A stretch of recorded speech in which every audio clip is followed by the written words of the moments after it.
BioWare used to be untouchable. 2 decades of pedigree, industry-defining RPGs, stories that shaped generations. But over time, their games began to slip. And in 2019, it culminated with the release of Anthem. What was supposed to be the ultimate online looter RPG instead launched as one of the biggest flops in modern gaming. A broken, content-thin mess, now quietly lost to gaming history. But behind the scenes, something else had been happening during development. Leadership inside the studio was slowly tearing the team apart. Comparisons to other looter shooters were disencouraged, concerns were softened, and the team clung to a phrase that had followed the studio for years: BioWare magic. The belief that no matter how messy development became, it would all come together in the end. It didn't. And then came Concord, a new studio, veterans from Call of Duty, Halo and Destiny, backed by the giant Sony. But from the moment its first trailer dropped, the reception was immediate and brutal. Less than 2 weeks after launch, its servers were shut down, revenue essentially zero, lifespan shorter than a housefly.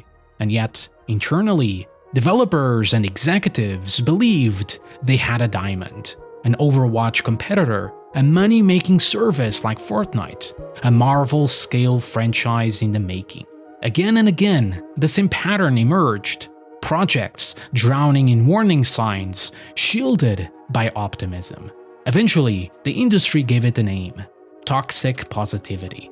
An echo chamber, a culture where doubt feels disloyal, where criticism sounds like betrayal, the belief that everything is fine even when it clearly isn't. And in 2026, it happened again.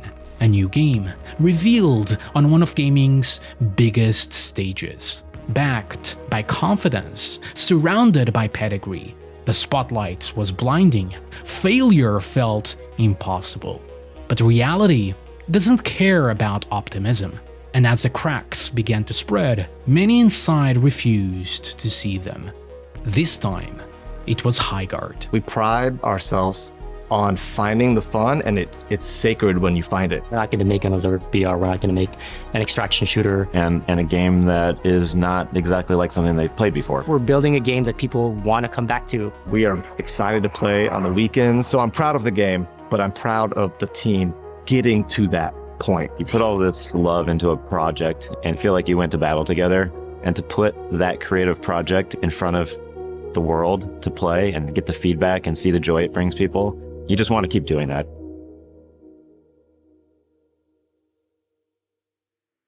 In the early 2020s, something unusual was happening across the video game industry. New studios were appearing everywhere.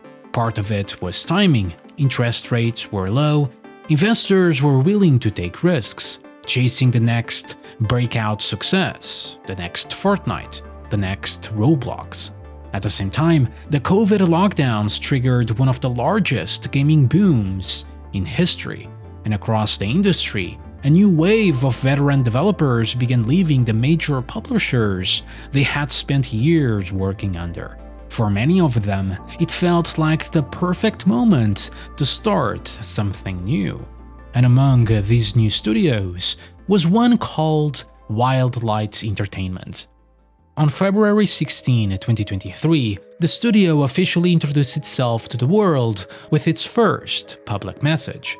Hello world, we are very excited today to announce our new studio, Wildlight Entertainment. We've got big dreams of creating an epic shooter IP.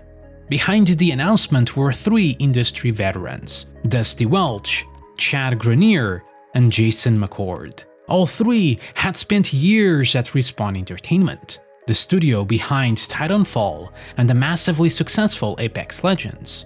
Welch, the studio's CEO, came from the publishing side of the industry, having spent years not only at Respawn, but Activision, overseeing major series like Call of Duty. In fact, Welch had been a founding member of the franchise along with Vince Zampella. By the time he joined Respawn in 2014, his focus had shifted towards something else entirely: engagement, player retention, long-term ecosystems, ideas that would eventually become the foundation of the games as a service model that we now know, years before the AAA industry had fully embraced it.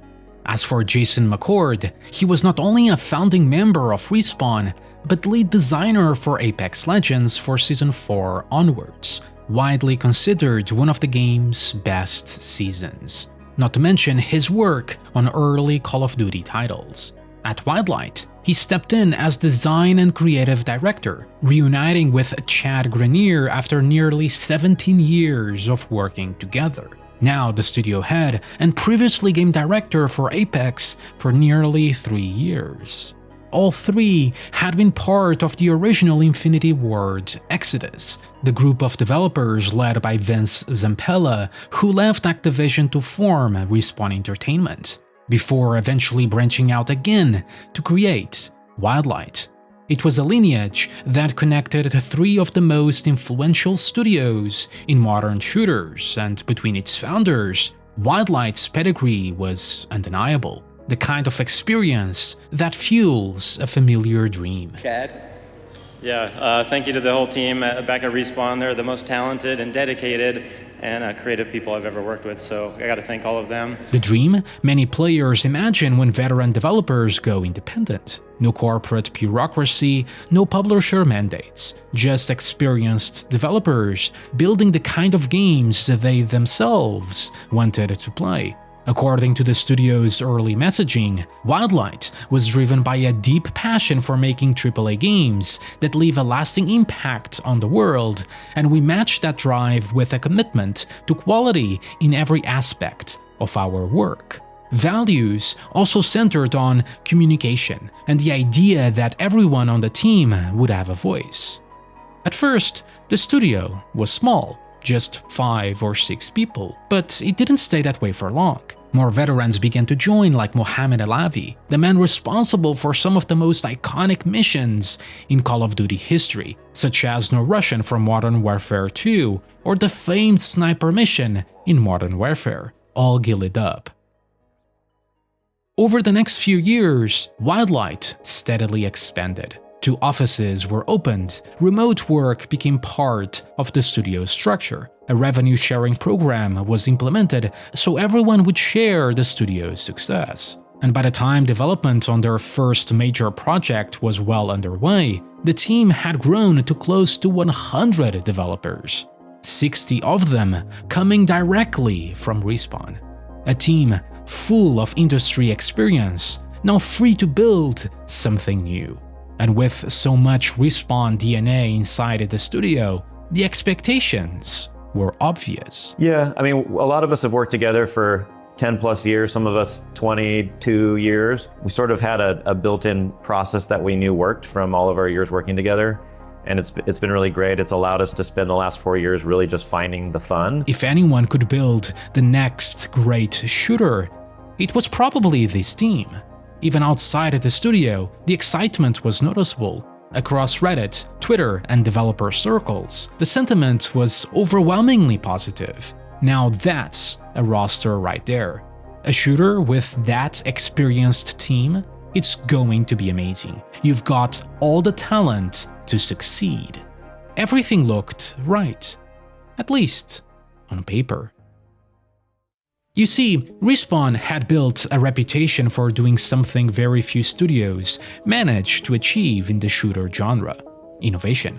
Their 2014 title, Titanfall, may not have reached the same commercial heights as Call of Duty or Battlefield, but it quickly became a cult favorite, reaching around 10 million players. A fast, fluid mix of shooting, high mobility, and mech combat that many players still praise today. And while the Titanfall franchise would eventually go dormant, with the poor commercial performance of its sequel, a story for another time, Respawn wasn't done. In 2019, they shadow dropped Apex Legends, right in the middle of the Battle Royale craze. Fortnite dominated the market, PUBG had started the trend, even Call of Duty had entered the space. Most new shooters didn't stand a chance. Apex did. The game exploded to 50 million players in its first month, and by 2024, the game had generated an estimated $3.4 billion in revenue for Electronic Arts. Being part of projects like that tends to inspire confidence. Sometimes, a lot of it. Maybe even a little bit of hubris. Because when developers have worked on games of that scale, the next project can start to feel invincible. Of course, it will succeed. It always has. According to their 2023 website, the studio proudly described itself as fully funded, which raised an obvious question. Where exactly was that funding coming from? Building a brand new AAA shooter from scratch is incredibly expensive. Hiring dozens of experienced developers, running multiple offices, developing the live service infrastructure, that kind of production usually requires a publisher. Even other ambitious new studios had backing. Firewalk Studios, the team behind Concord, had funding through Probably Monsters before eventually partnering with Sony. But Wildlight, they appeared to be doing everything themselves, which was odd. But maybe their experience would make it possible. But I think it would be foolish to think we could kind of just do it on our own with no expertise. Certainly, I have a deep background in business and publishing throughout my career, and our experience together on Apex gave us a lot of encouragement that we could pull it off. Apex launched very successfully, as you know, and in so many, it was the fastest game to 30 million players in history at its time. But we onboarded hires that we were familiar with, that were successful, both at EA and directly on Apex and other franchises. We actually have a team internally that has launched multiple live service games, so that gave us a lot of confidence. It was thoroughly impressive at how well organized Wildlight was. But as would later turn out, the story wasn't quite that simple. In 2026, the outlet GameFile reported that the studio had received investment from Tencent since 2023. The details of the deal were never publicly disclosed. Now, to be fair, that alone isn't unusual for a private company. Tencent has invested in dozens of major studios, including developers behind some of the industry's most respected games, from Larian to From Software. An investment doesn't necessarily mean control, but what raised eyebrows later was that Wildlight had never publicly mentioned the investment or the involvement at all, with Dusty Welch. Interesting use of words. We're an independent studio without the big backdrop and support of a big organization, so our money and funding goes right into the development of the game. Perhaps it was wording, perhaps this image was beneficial, an image that fits perfectly with the narrative many players like to believe. A small independent team building something ambitious, outside the influence of big corporate overlords. There was one final question, however. What would the game even be? All they knew was that they wanted it to be a shooter. We knew when we started we wanted to make a shooter, and we knew we wanted to make something that was live service. And so we've been planning for that for a very long time. Until one day, a developer pitched the idea of Rust, a multiplayer survival game, and from there, the goal of distilling the feeling of raiding bases with the energy of shootouts was born.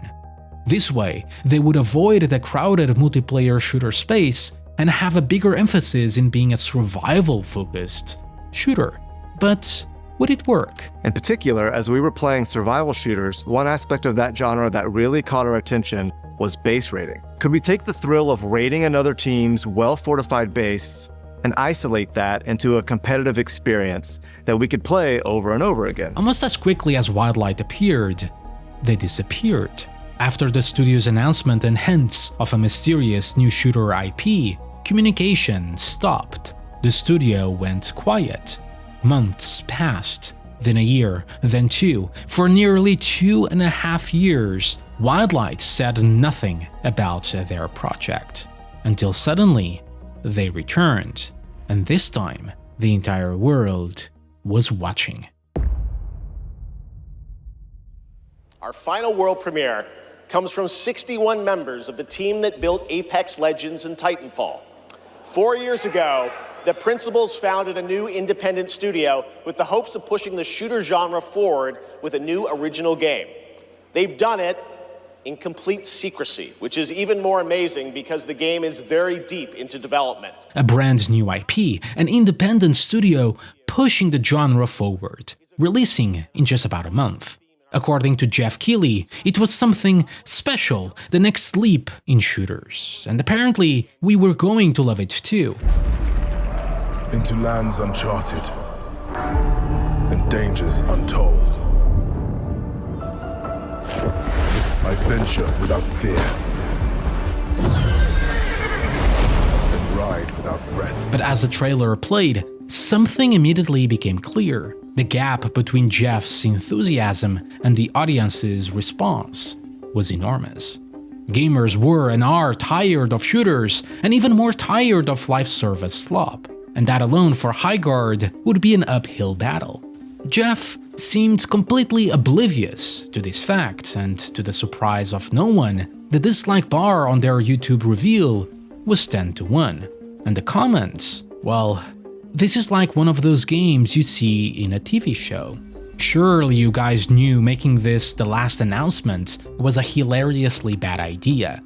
Aw man, I missed my chance to play Concord. Bro, you will not believe this. From the very first reveal, the comparison started. Players immediately labeled it as Concord 2, forming the wonderful Concordian timeline. And visually, it wasn't helping. Another roster of hero shooter archetypes. The designs looked generic and boring. Even the main character quickly became a meme. The visuals didn't stand out, the gameplay didn't appear revolutionary, and early impressions suggested a strange mix of hero shooter mechanics with MOBA-like systems. Not exactly the genre breakthrough the reveal and Jeff had promised, and a far cry from the project's original concept. We have people totally trying new things and taking big swings because we're small.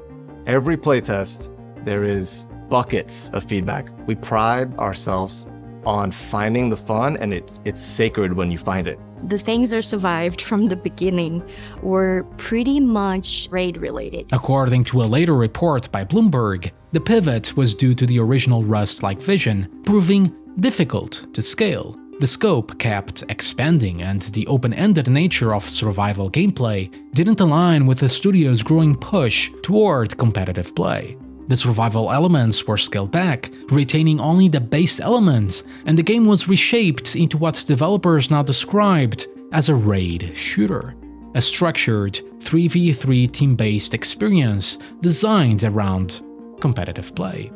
Still, there was one major difference from Concord. Highguard was launching as a free-to-play title. No $40 entry fee, no publisher mandate. Just an independent studio and a massive audience watching the Game Awards show. And strangely enough, this wouldn't be the first time the Game Awards final reveal ended in disaster. Back in 2019, Jeff Keighley brought out Vin Diesel and Michelle Rodriguez to reveal a brand new racing game, Fast and Furious Crossroads. Yeah, this is, it's amazing to see that trailer finally. The moment was memorable. Unfortunately, the game was due for the worst reasons. It was so poorly received that within just 2 years, it delisted from digital stores entirely. Now, it was understandable why Crossroads made the final slot. There was money behind it. But Highguard raised another question. How did a brand new studio with an unreleased IP manage to secure one of the biggest reveal slots in the entire industry? Reports suggest that a 60-second trailer during the show can cost anywhere from $450,000 to over $1 million for a 3-minute trailer. And that's just for a normal segment. The final reveal slot, the moment viewers stay after hours of announcements, is arguably even more valuable, especially in a show where audiences had already seen major reveals like the new RPG from Larian Studios and a KOTOR like Star Wars project. With over 170 million viewers, the Game Awards has grown into one of the largest award shows in the world, which made ending the show with a game like Highguard even more baffling.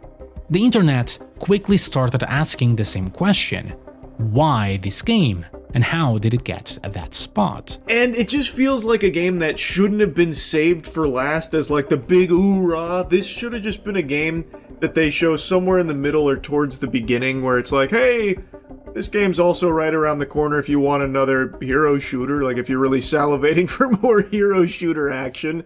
Here comes Highguard. Even developers inside of the studio felt the backlash almost immediately. One of them, Josh Sobel, became particularly vocal. Day one of being a game dev with a public-facing game, and I got 75+ quote retweets personally ripping me apart, simply for being excited to share what I poured myself into for years. Locking the account and failing to see the actual criticism buried in the middle of the memes and trolls. It was a game nobody, the market, was really asking for. But according to the developers themselves, the Game Awards reveal hadn't even been part of the original plan.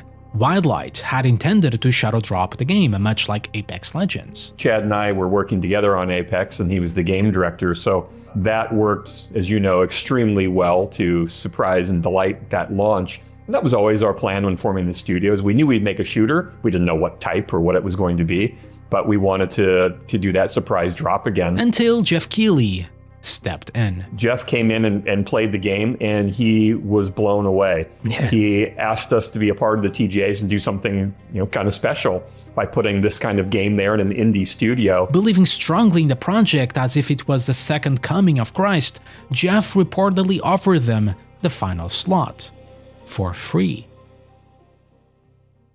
The confidence surrounding the project was undeniably enormous, but confidence and positivity alone don't guarantee success, because the genre Wildlight had chosen to enter was one of the most competitive spaces in the entire industry. Shooters, live service games, the market was already crowded, and developers in this space aren't just competing with other games, they are competing for attention. In an era dominated by streaming platforms, social media, and endless entertainment options, people only have so many hours in the day.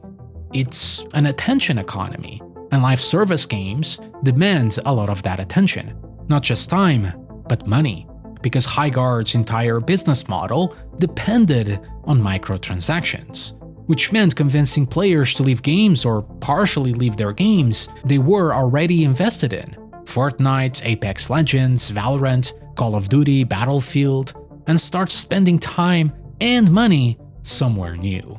For most studios, that would be a terrifying challenge, but Wildlight's founders didn't seem particularly worried. From the clear evidence live service fatigue, there's been a bit of a shift, right, in the online mentality and the sentiment.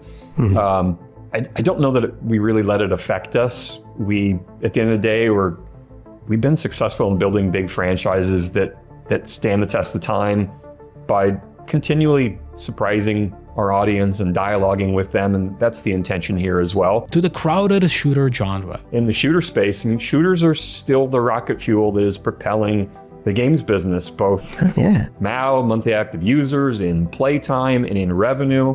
The CAGRs are really positive and strong and continuing to grow. 5 of the top 10 games on PC are shooters by MAU, and so we can go on and on with stats. Oh yeah. But still, there's an undercurrent of sentiment and some disregard. After all, they had done it before. Why couldn't they do it again? And it wasn't just the Wildlight developers, or Jeff. According to Bloomberg, Wildlight had been working closely with Tencent during development, a relationship that was largely kept out of public discussion, even avoiding their names in the game's later credits. And according to the article, Tencent never showed any particular concern. a decision that would later prove expensive. When Highguard was revealed at the Game Awards on December 12, 2025, it marked one of the studio's last major marketing pushes. On social media, the official accounts thanked Jeff Keighley for the opportunity and ended their posts with a simple promise: "Can't wait to show you more." Then they went silent, almost exactly like their original Shadow Drop plan. Let the game speak for itself. At least, that seemed to be the strategy. Ultimately, we went back to our game plan, which is let's stay focused, let's stay quiet for the next 6 weeks, and really nothing speaks better to players than hands on the sticks. But by January 2025, players were already starting to wonder something else. Where was Highguard? There were no new trailers, no gameplay showcases, no developer interviews, no marketing campaign, nothing.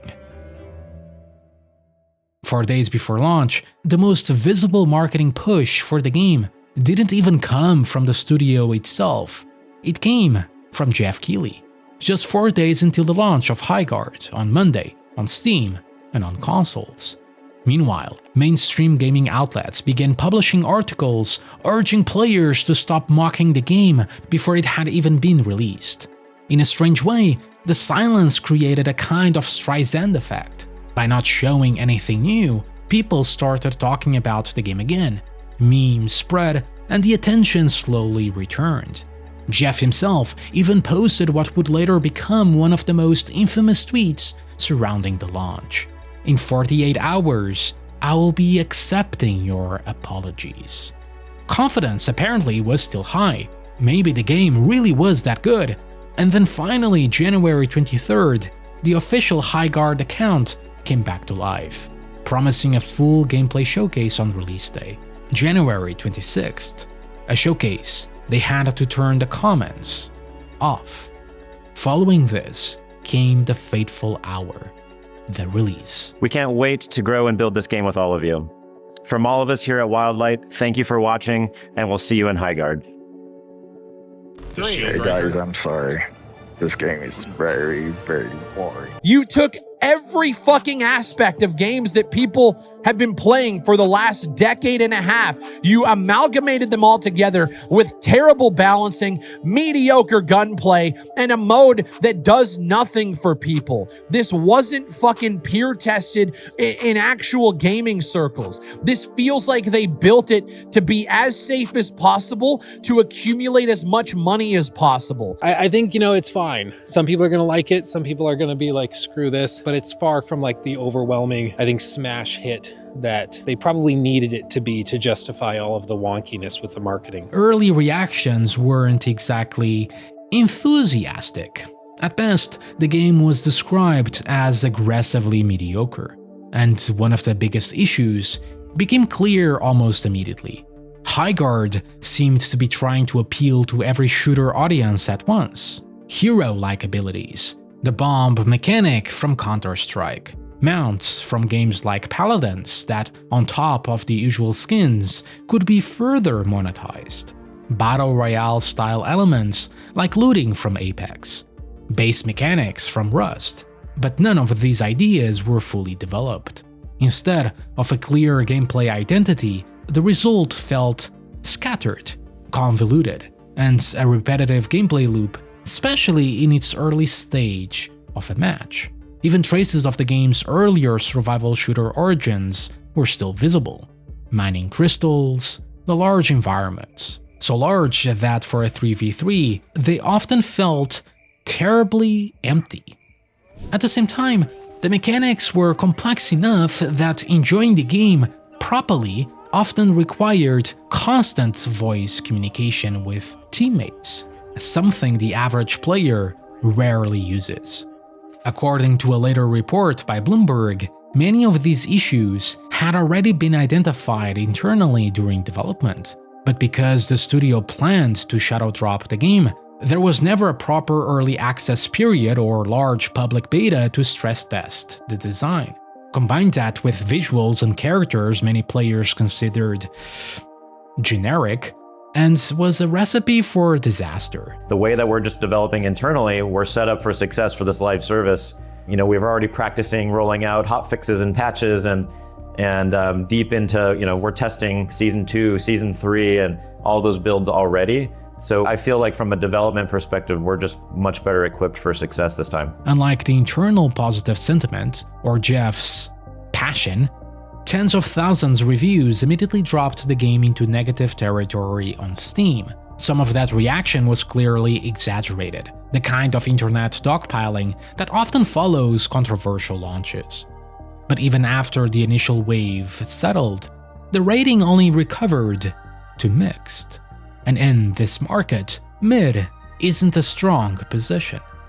Still, there was one major advantage. Highguard was free to play, there was no barrier to entry, and thanks to the visibility from the Game Awards, players were at least willing to give it a chance. At launch, the game reached nearly 100,000 concurrent players on Steam. And across all platforms, developers later confirmed that the game had attracted around 2 million players. Compare that to other recent live service failures, games like Concord or Suicide Squad.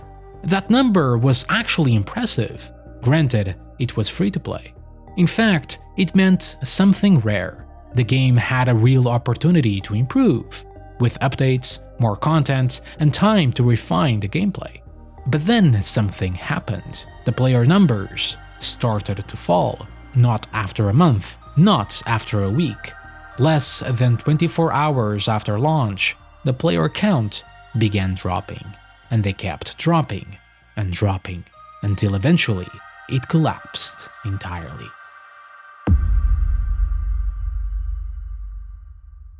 As player numbers continued to crater, the situation quickly became obvious to many observers. The game was already dying, even to Jeff. But inside Wildlight, some hope remained. On launch day, they left iconic statements such as, "We don't need player counts to be super huge in order to be successful." But the numbers told a different story. By early February, the Steam player count had fallen below 5,000 concurrent players. That was still 5 times more than games like Concord had ever managed, but for a AAA-scale multiplayer launch, it was catastrophic.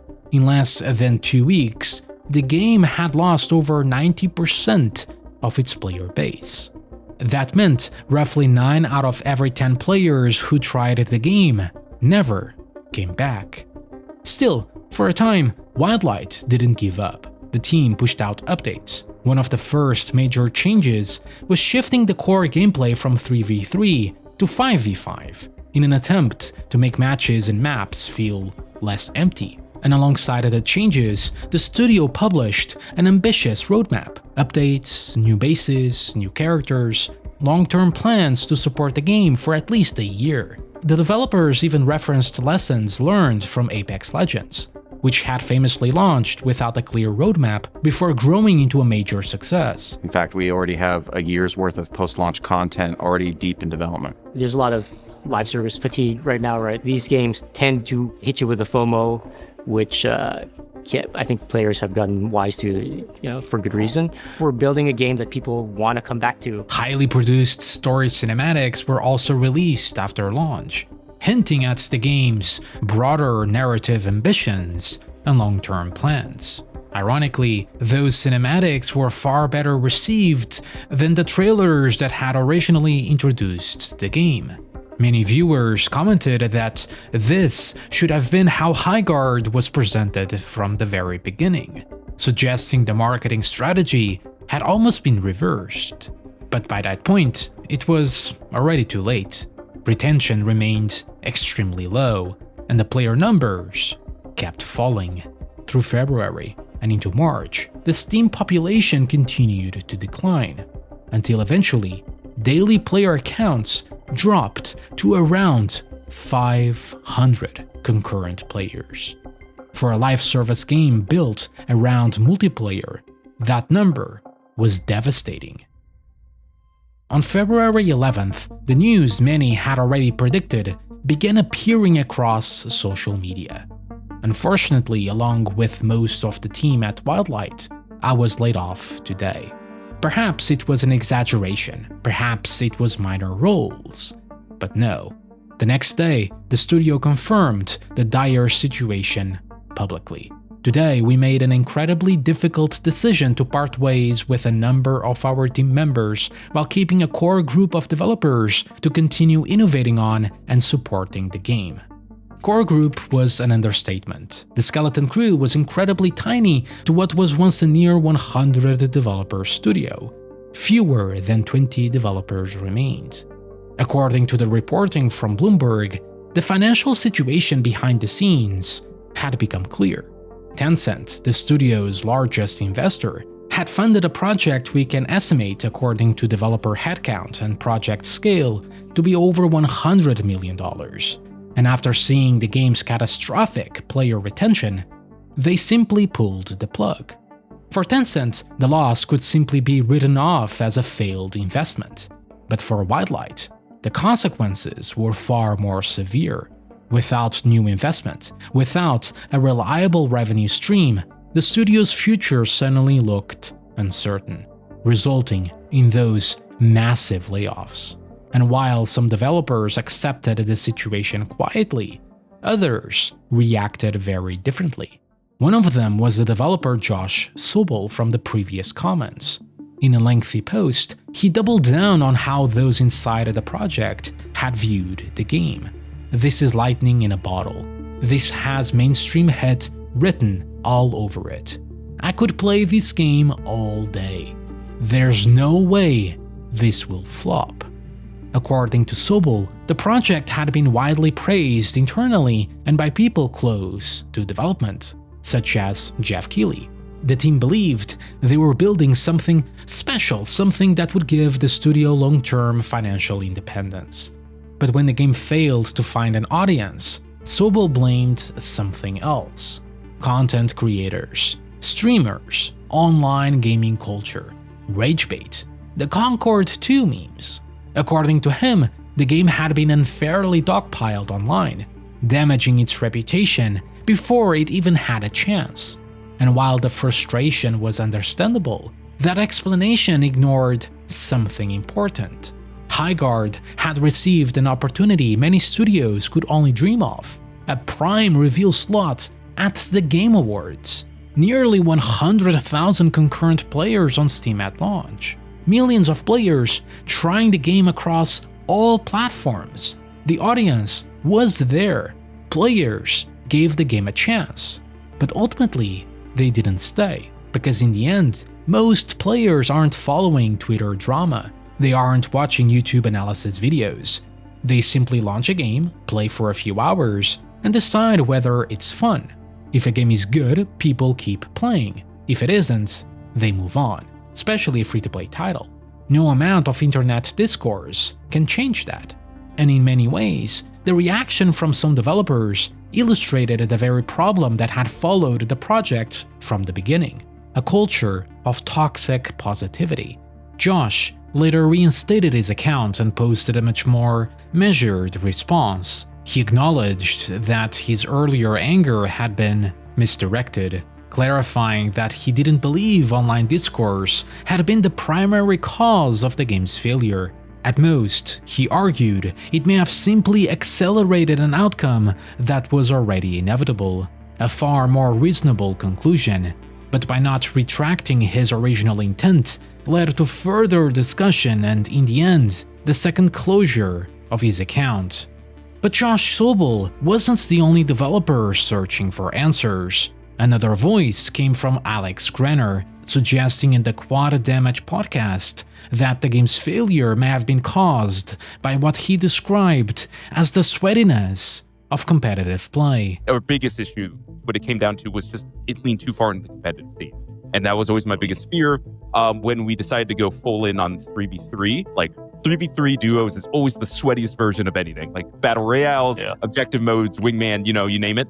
It requires such high intensity of communication with your team and team plays that it doesn't leave much room for casualness.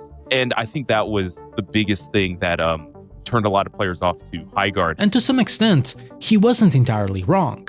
Highly coordinated team-based shooters can be difficult for casual players to enjoy. Communication becomes essential, coordination matters. But framing that as the main reason for the game's failure missed the much larger issue. Competitive shooters succeed all the time. Games like Valorant or Counter-Strike 2 thrive precisely because of their competitive depth. Highguard's problem wasn't that it was competitive.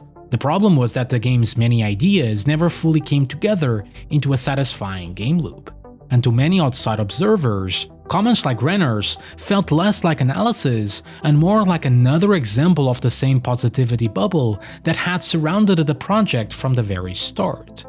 Ironically, some developers inside the studio had already recognized this. According to the Bloomberg reporting again, several people involved in development later pointed to hubris as a contributing factor behind the game's failure. Yet, even then, some voices in the gaming media tried to defend the project. Articles appeared arguing that the game hadn't truly flopped, pointing out that similar player counts existed in smaller niche shooters. But Highguard wasn't a niche indie project. It was a large production backed, we can assume, by tens of millions of dollars in investment, and the downward trend was impossible to ignore. Inevitably, on March 3rd, 2026, the announcement finally arrived. Highguard's final update. The game was shutting down. Ironically, the final update had just introduced features like account-wide progression and a new skill tree. But by then, the reaction was mostly indifference. The outcome had been obvious for weeks. Some joked about it online, others simply wondered what the point of all had been. The roadmap, the updates, why not attempt to salvage it? Why not try something like No Man's Sky? Go quiet, rebuild the game, and slowly win players back. Chad Grenier later addressed the situation directly, specifically the bare-bones launch. When you are out of time and money, you have to release a game with the runway you have available and hope players will stick with you post-launch. By his own wording, the situation was simple. The studio had run out of time, and it had run out of money, which helps explain many of the problems players noticed immediately: the limited content at launch, the absence of a clearly satisfying gameplay loop. Tencent may have been the studio's largest investor, but it wasn't Wildlight's publisher or owner. There were timelines to meet, investments to justify, and at some point, the game simply had to ship. The hope was that revenue from players would allow the team to continue improving it after launch. But that revenue never came. In a follow-up post, Grenier confirmed that the studio simply did not have the income needed to keep the team employed, resulting in the layoffs and now the shutdown. Creative director Jason McCord later wrote about the experience on LinkedIn. He acknowledged the crowded market and the difficulty of launching a new live service game, how he was proud of how highly original the game was, a claim many players strongly disagreed with. McCord also noted that many of the theories circulating online about the game's failure were partially correct. Others, he said, were not. Another developer, Jeremy, a UI designer, echoed a similar explanation. He noted that although Highguard had technically been in development for 4 years, the version of the game players actually received had only been worked on for roughly 2 of those years. In other words, the project had spent much of its development cycle shifting direction or simply in pre-production. By the time the team finally locked the version of the game that launched, time and funding were already running out, a situation that in many ways mirrored other troubled projects in the industry like Anthem, though on a smaller scale. Sometimes we try and it just doesn't work out. Even the art side of development hinted at similar constraints. Concept artist Cristina Ferrez later shared on ArtStation that she had been the only character concept artist on the project. According to her post, each character had as little as 2 to 3 weeks of concept work before moving into production. while she also helped manage the microtransaction team, a workload that suggests the studio was moving too quickly and that the overall vision for the game's characters may not have been fully locked in early on. Overall, the project's mismanagement was masked by forced confidence that reflected the hubris and toxic positivity within the leadership, a criticism that Grenier himself would later address directly. According to him, Wildlight didn't operate inside a toxic positivity bubble. He said the team had been critical of their own work and encouraged honest discussion during development, and that what many observers described as hubris was simply optimism. The team wasn't expecting another Apex-level success. They were hoping for something smaller, something sustainable, just enough to keep the studio moving forward. Looking back, he ended with, "At the end of the day, we just made a few mistakes and made a game that didn't resonate like our past games did. Unfortunately, it doesn't matter though, and nobody will know the true story of the studio or game, and the rumors and speculation will be what's out there." By mid-March, the studio itself appeared to be fading. Wildlight's website quietly disappeared. PlayStation began issuing full refunds for microtransactions. Meanwhile, the famed CEO Dusty Welch remained silent, and maybe that silence says just as much as anything else, because this wasn't the first time a project connected to him had ended badly. Years earlier, after leaving Activision, Welch had founded another studio, Euphoria Games, which shut down with little public communication, catching even some developers off guard. The studio had released Offensive Combat in 2013, an FPS-style game for mobile and browsers, an attempt to replicate the success of Call of Duty. A different project, a different time, but in the end, a strangely similar outcome. Ultimately, whether Highguard was a case of toxic positivity, excessive hubris with hopes of recreating their past successes in a genre where feedback and player testing is crucial, or simply a team believing in a project that never quite came together due to time or funds, the outcome is the same. Experience alone doesn't guarantee success, pedigree doesn't guarantee success, and past success certainly doesn't guarantee the future. In a market this competitive, even a game built by veteran developers can disappear almost overnight. Highguard wasn't the largest failure the industry has ever seen. That distinction still proudly belongs to games like Concord. But Highguard was still another cautionary tale, a project with real ambition and genuine belief behind it, a game that many players had predicted would fail from the moment it was revealed, and one that ultimately didn't even outlive the memes made about it. Look, we put a lot of passion into this. It's a passion project for us. Success to us is similar to what I mentioned earlier, right? Other people playing the game, loving the game, building a community, and just hearing that praise from our fan base would be all I personally need, right? Is other people to love this game. Whether it's a big audience, a small audience, you know, I just want people to love it and see what we see in it and get that validation.